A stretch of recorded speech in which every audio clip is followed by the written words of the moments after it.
Juste un petit mot. Je vais présenter en anglais ce matin parce que j'ai écrit le texte pour... En fait, je l'ai écrit pour aujourd'hui, mais je l'ai écrit en anglais pour qu'il puisse faire partie de mon prochain livre, For Pragmatics of the Useless. Et aussi, j'ai écrit le texte pour être en conversation avec Suely Rolnik, qui devait être ici ce matin. Donc, il est beaucoup en conversation avec une personne qui n'est pas ici, mais j'espère qu'il sera aussi en conversation avec nous tous.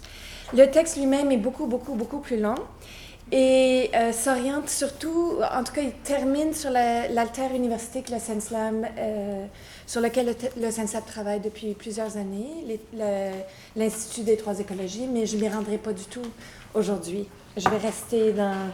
J'ai décidé finalement de rester dans le début du texte pour qu'on puisse ensuite en parler s'il y a un intérêt. Bon. Practicing the skis, 5 movements. Donc, il y a 25 mouvements dans le texte qui est plus long. 1. Animate the threshold. Begin with the space of encounter. Ask yourself where the thresholds are. Look around. Notice the door frame. Notice the directionality of the furniture. Notice the corners. Do those who enter see people seeing them as soon as they breach the threshold? Is there a way to scurry to a less visible space? Is there room to sit on the floor? Does the room presuppose a certain posture? Does it carry the institution? Are there cracks? Are there opportunities for entering without saying who you are, what you do, where you are situated? Are there ways for otherwise entering, ways that don't play out embedded practices of self-presentation, that don't play out hierarchized distribution of roles? The spaces in which we work are choreographed to represent the actions we imagine inhabit them. A classroom usually has a set of desks and with it a directionality, desks pointed toward a board or toward a front desk or toward each other. If a collaboration is foregrounded, it tends to organize itself with a reporting strategy in mind. What does this reporting take for granted about how the environment presupposes commonality, how it defines togetherness? When the threshold is crossed easily, where does that ease come from? How does it reproduce the kind of prestige that allies itself to teaching and learning institutions, and to society more broadly? What is said about threshold crossing when we begin with identity? What kinds of pre-formatted knowledge are exposed through the crossing? What does the ease of crossing communicate about the threshold? What tendencies, both for crossing and holding at bay, does the threshold carry?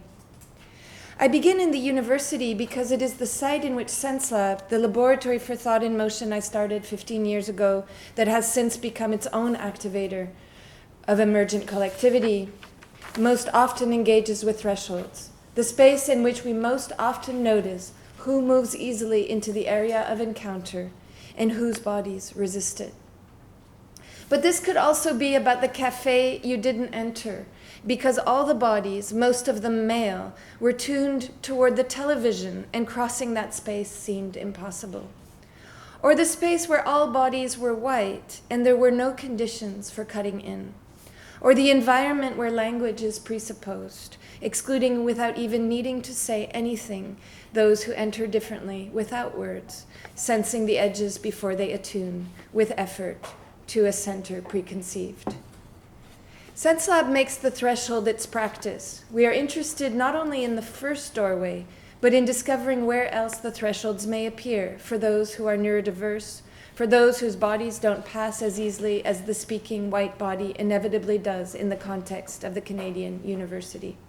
We are interested in why some of us cross so easily, and how it has come to be that so many of us don't even perceive the threshold. A practice of the skiz begins here, at the threshold. 2. Experiment the detour. The skiz detours. A crossing of the threshold is never a simple walking across. To have even come across the threshold is to have felt the pull of what can transpire on the other side. An institutional threshold promises many things. In a hospital, it can mean care. In a university, it can mean learning. In a house, it can mean accommodation. Or in a hospital, it may mean being overlooked for hours and hours, or being refused care entirely. In a university, it may mean finding that too many of the spaces exclude your ways of entering, your ways of learning. In a house, it may mean working to fit into a concept of family that makes you invisible, or it can mean putting your body at risk. But this is only the most literal threshold. Other thresholds exist even before the first perceptible crossing. If you are indigenous and living on the street, that hospital threshold may not even appear. You know you are considered untreatable and, in too many cases, unhuman. The same goes for too many other bodies whose pain is considered a just reward. If you are a non-speaking autistic, the university threshold may be truly out of reach. You are considered unteachable. Infra-thresholds include all of those often unbridgeable crossings that signal exclusion to those who have no choice but to learn the signs, often imperceptible to the white, neurotypical population. There is a reason certain bodies move easily across and others lurk at the edges. A schizoanalytic practice, or what Guattari calls institutional psychotherapy, is at its very core a practice that engages with the institution. Quote, institutional psychotherapy showed that one could not consider psychotherapeutic treatment for the seriously ill without taking the analysis of institutions into account. End quote.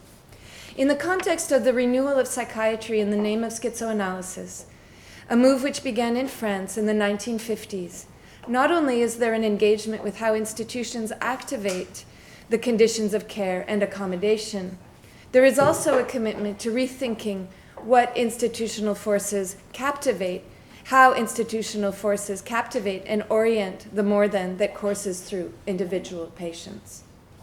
This more than is what Guattari calls the group subject, the force of subjectivity that cuts through the individual to amplify the trans-individuality at the heart of experience. In the context of institutional psychotherapy, schizoanalysis is the commitment to the operations at the heart of the production of subjectivity, operations that cannot produce a cut and dry partition between where the institution ends and the patient's body begins. Practicing the schiz is oriented toward a health that cannot be separated from the trans-individual force of emergent collectivity itself, an emergent collectivity that always carries its surrounds. Practicing the schiz involves attuning to transversalities that include institutional forces, transversalities, it must be said, that also exceed any limited notion of psychiatry. Schizoanalysis, as Guattari underscores, is a practice that detours the collective into the institutional as much as it detours the collective into the political into the social into the environmental into the aesthetic, and so on. In the detour of the transversality schizoanalysis activates, the question is in every case the same. How is subjectivity produced? How does it carry the forces of its surrounds? In bringing institutional psychotherapy or schizoanalysis and sense lab into encounter, it is also vital to note that a focus on the institutional, in our case the university, is not an effort to restructure it. That would be to accept the institutional as the form that holds the keys to our process. Institutions are empty structures. They hold nothing except the mythologies or the neurologies they support to keep them in power. Institutional psychotherapy recognizes the poverty of the institution's imagination. It would never ask what we can collectively do to make the institution dream. What it asks instead is what institutional tendencies play out in the production of subjectivity. Its aim is to refuse to make institutional forces oblique to the process, to blanket them as though all bodies responded to them in the same way. This is the position Sense Lab takes. Our interest is emphatically not in restructuring the institution, but nor is our posture one of simple refusal. Our approach is to become attuned to how the norms of the knowledge economy that move through the institution cross our thresholds. Our aim is to recognize and work with these norms so that we can better create techniques and platforms of relation that divert them.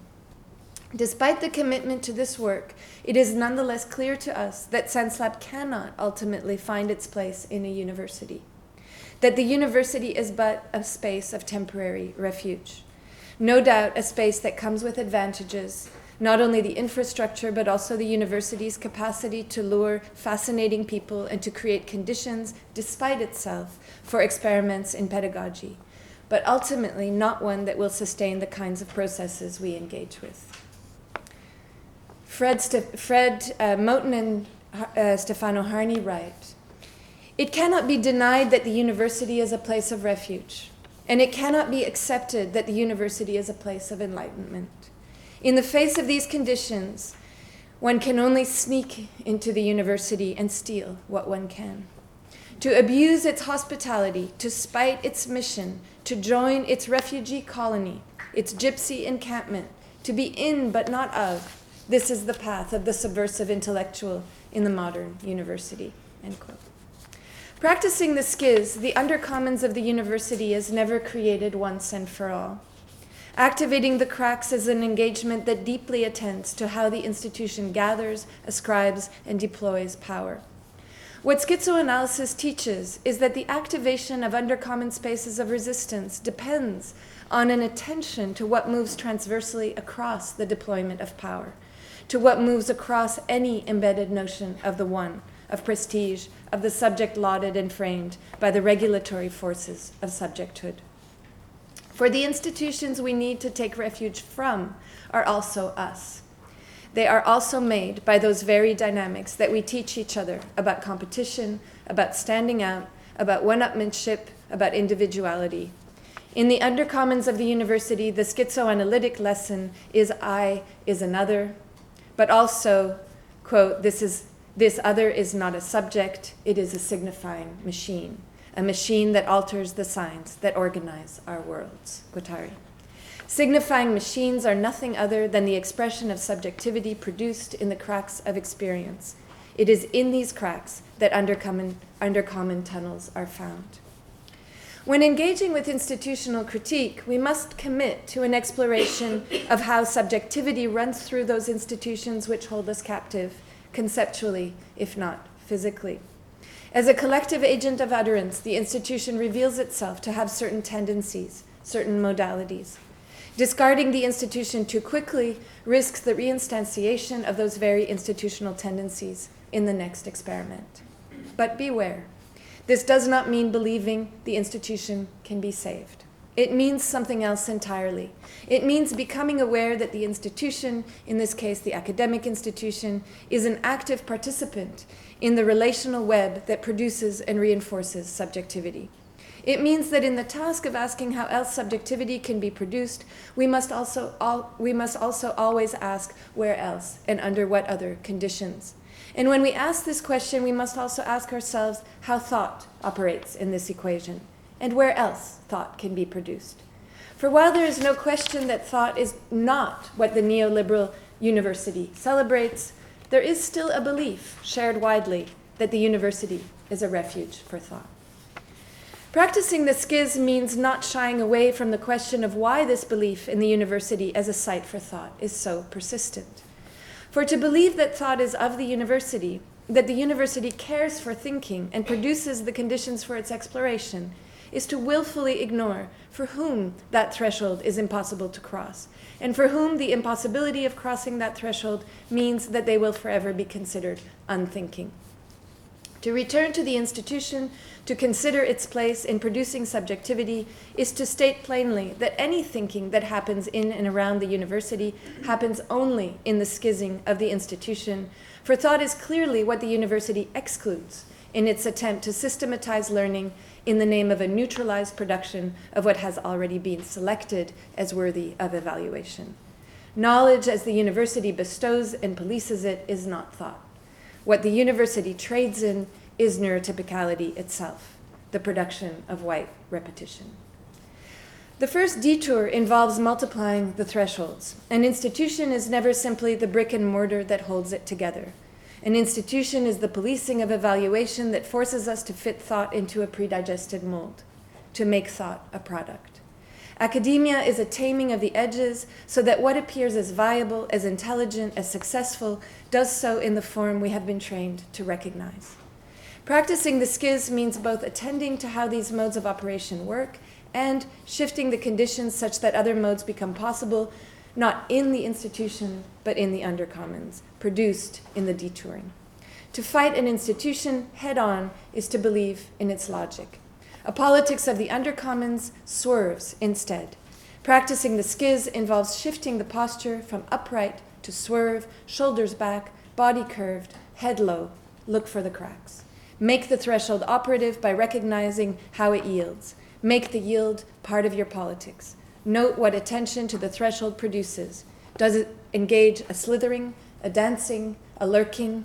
Does it activate non-human operations, other perceptibilities? Connect to how a threshold produces a path. Follow the path and see where it goes. Let the detour lead. 3. Ask what else a body can do. When the detour leads, agglomerations form. These aggregates of human tendencies include more than human propositions. Color may be a lure, or light, or texture. Agglomerations are a way of talking about what Guattari calls the group subject. I prefer agglomeration as a reminder that we are not talking solely about humans. Quote, "It is not a humanist perspective, it is a question of knowing how to get out of a particular place when stuck." Guattari. Schizoanalysis is a set of propositions, a procedural philosophy for asking how what comes into relation does the work of subjectifying and under what conditions it might schiz. Practicing the schiz begins beyond organization, beyond a body as organization. Schizoanalysis never attends to a body. Quote, "What does schizoanalysis ask? Nothing more than a bit of a relation to the outside," Deleuze. A relation to an outside involves attending to the very process of composition. Following Artaud, Deleuze and Guattari call this composition the body without organs. If the body without organs is the anorganizational fullness of a bodying, full because intensely orienting, anorganizational because not yet stratified, schizoanalysis could be said to be the practice that both recognizes it and provides pathways for its realization. This realization is not a reorganization. It is an activation in the anorganization of mobilities that facilitates further bodyings. Bodyings are chains of proto-orientations that carry tendencies with them, the chains themselves already bundlings, churnings. These proto-orientations include inheritances as well as lures. Bodyings are poised at the interstice of future and past, their presentness the most intangible of states. When bodying momentarily bodies, when a presentness makes itself felt, what occurs is a subtraction. This backgrounding, foregrounding allows a form to emerge. This form is what we tend to call the body, forgetting all too often how bodying still courses through it, how the background still resonates in and across it. This foregrounding into a form-taking also comes with a presupposition of a standing still of the environment in which the body bodies, thereby stilling not only the body itself into form, but also the surrounds. It is here at the juncture where a standing still and an environmental stilling occur that practicing the schiz is most vital. The agglomeration of tendencies of the group subject is contrasted in Guattari's work by the subjugated group. The subjugated group is a group that is led by external forces bending to the weight of worlds preconstituted. A group subject, on the other hand, works always to activate the forces that subtend its existence from within the practices that orient it. In doing so, it activates a social field that is absolutely interlaced with the group subject. This social field is brought into being not through the simple coming together of individual bodies. It occurs through the creation of a field of relation that exceeds the individual, yet carries the seeds of its singularity. The work of the group subject gathers the seeds of singularity and germinates them by activating processes that exceed any one individual's frame of reference. This process demonstrates that subjectivity can never be reduced to the sum of its parts, even the subjectivity of a so-called individual.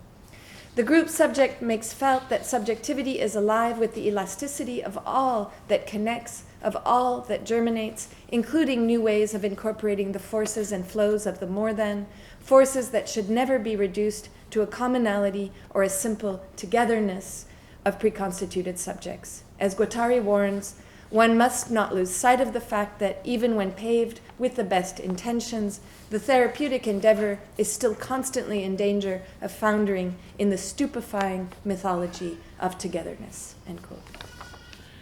What a body can do is always connected to the differential of subjectivity. The production of subjectivity is the production of a bodying that always differs from its self. The agglomeration that is the group subject connects to the production of this bodying, collective at its core, and learns from how the bodying comes into relation with emergent strands of subjectivity. Schizoanalysis is the practice of following these strands to see what orientations they possess and what kinds of bodyings they breed. Practicing the schiz involves developing techniques for the creation of propositions that orient the appetites activated by the production of collective bodying. All of this not in the realm of the conscious, but in the infraconscious constellation Brian Masumi calls bare activity. What stirs is a tendency. This tendency becomes the material proposition for a collective process. What emerges is not a category. What is revealed is an operation. The question, what does it produce? How does it activate the field? What else can a body do? The question of what a body can do is often misread as what this body can do, this body of the individual.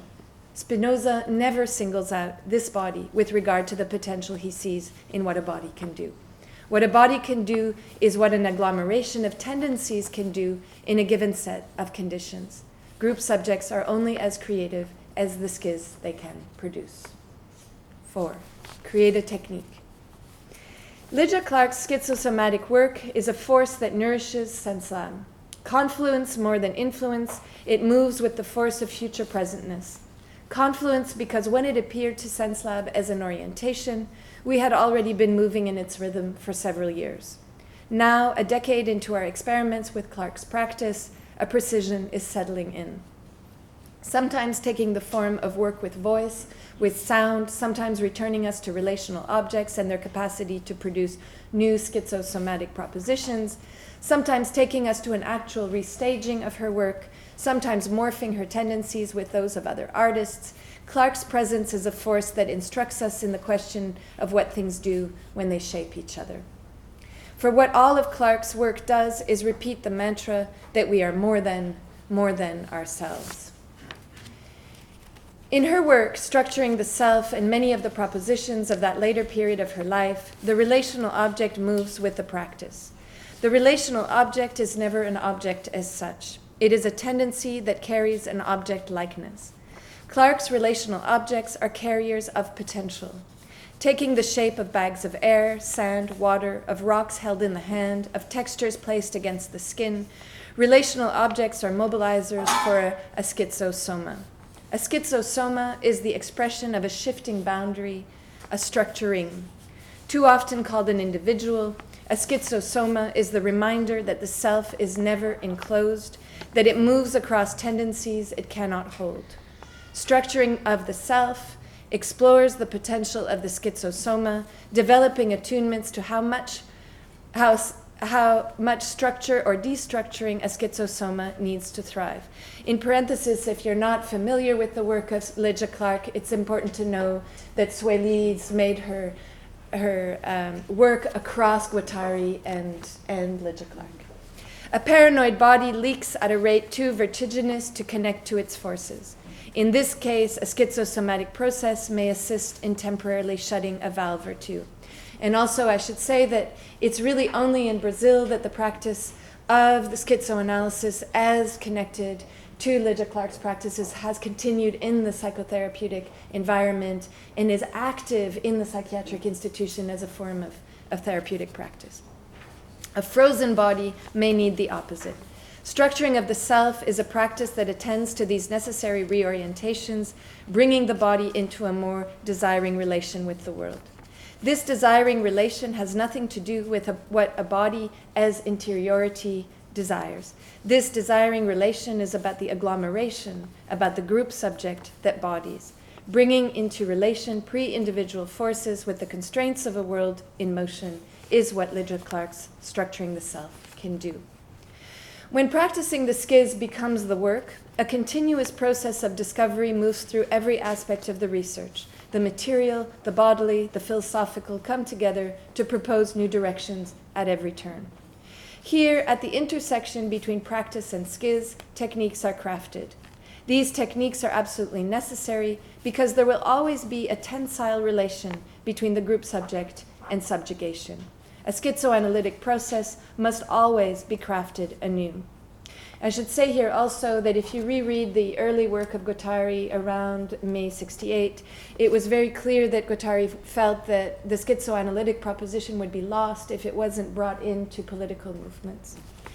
Techniques born of these practices will be molded, shaped, and reshaped over time. Techniques are never created once and for all. They depend on the speculative pragmatics of their immediating coordinates. Like structuring of the self, quote, a living structure in a process of becoming, engendering itself through impregnation by the world, which Clarke calls self, a quote by Suely Rolnik, practicing the schiz at Sense Lab is a living operation that produces, affects, and restructures the very operations of subjectivity. For it is here, in the commitment to a production of subjectivity, that the political is emphatically engaged and that operations of resistance can be imagined and followed through. 5. Shape.